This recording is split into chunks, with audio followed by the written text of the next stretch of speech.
government. It loves you and wants to keep you safe and well.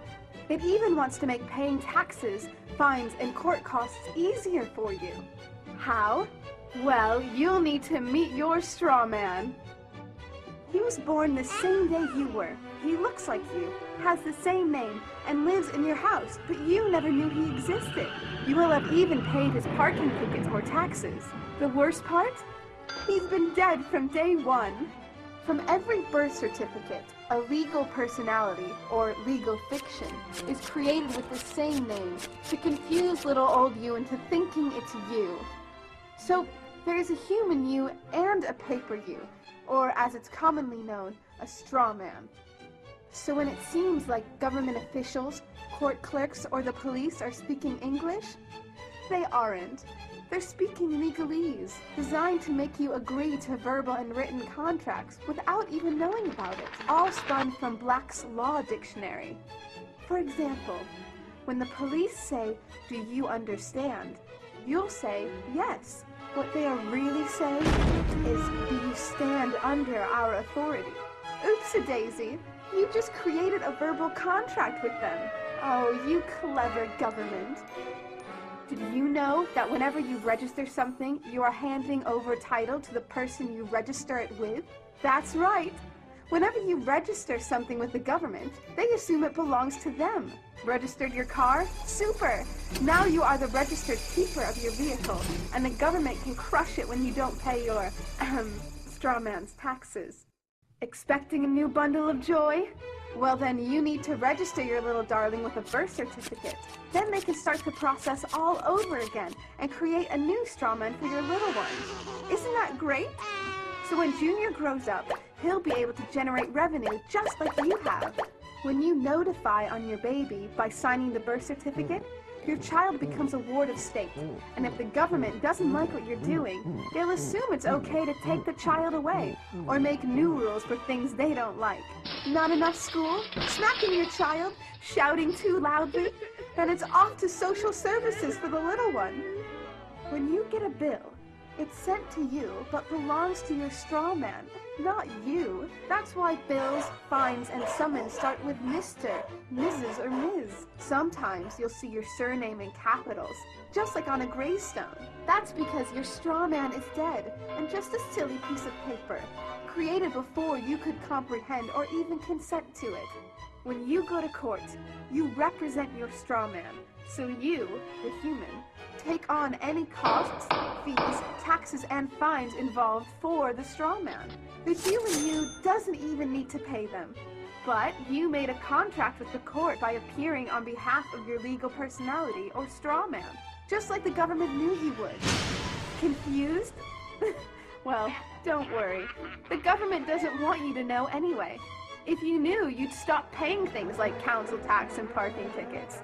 Because when you go to court, you are representing your straw man. You are you, alive and made of flesh and blood. Your straw man, or legal personality, is a piece of paper created from your birth certificate. And you think it's you. What a silly Billy. Get up, get informed, and get real. The new money essentially steals value from the existing money supply. For the total pool of money is being increased irrespective to demand for goods and services. And as supply and demand finds equilibrium, prices rise, diminishing the purchasing power of each individual dollar. This is generally referred to as inflation, and inflation is essentially a hidden tax on the public. $1 in 1913 required $21.60 in 2007 to match value. That is a 96% devaluation since the Federal Reserve came into existence. Now, if this reality of inherent and perpetual inflation seems absurd and economically self-defeating, hold that thought, for absurdity is an understatement in regard to how our financial system really operates. For in our financial system, money is debt, and debt is money. To put it a different way, every single dollar in your wallet is owed to somebody by somebody. For remember, the only way the money can come into existence is from loans. Therefore, if everyone in the country were able to pay off all debts, including the government, there would not be $1 in circulation.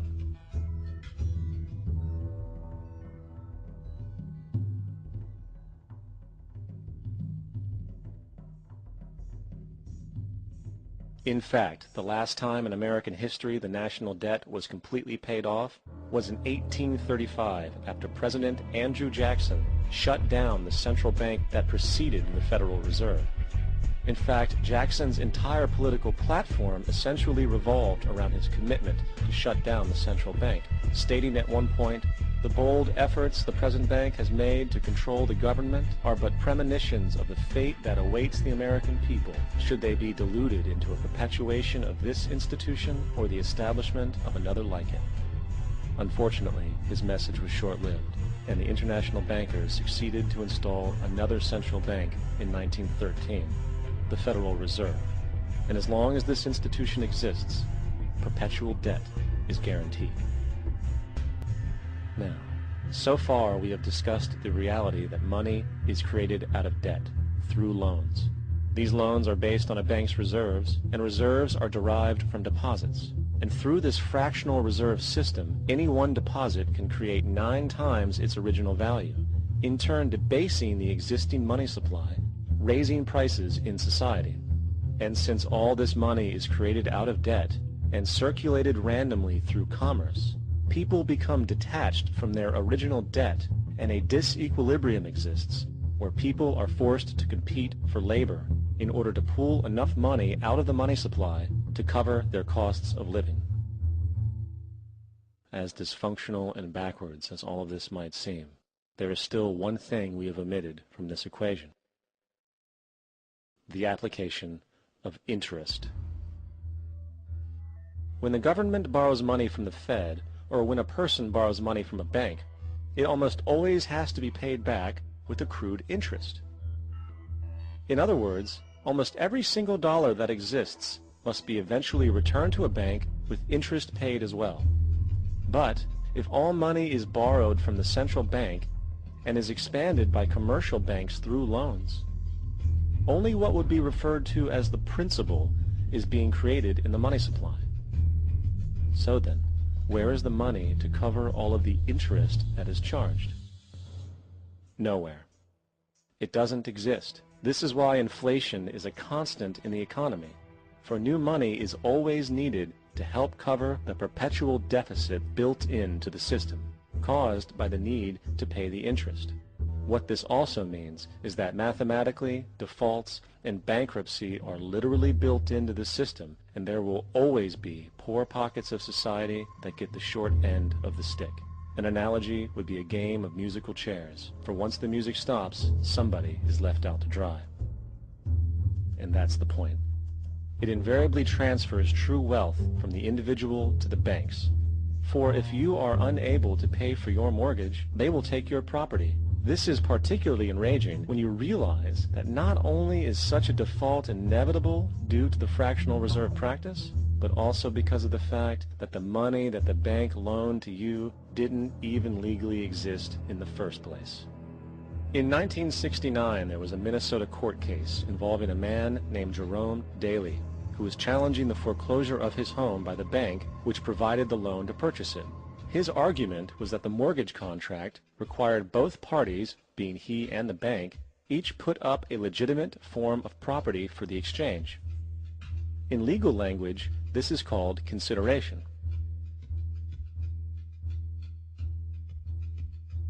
Mr. Daley explained that the money was, in fact, not the property of the bank, for it was created out of nothing as soon as the loan agreement was signed. Remember what modern money mechanics stated about loans? What they do when they make loans is to accept promissory notes in exchange for credits. Reserves are unchanged by the loan transactions, but deposit credits constitute new additions to the total deposits of the banking system. In other words, the money doesn't come out of their existing assets. The bank is simply inventing it, putting up nothing of its own, except for a theoretical liability on paper.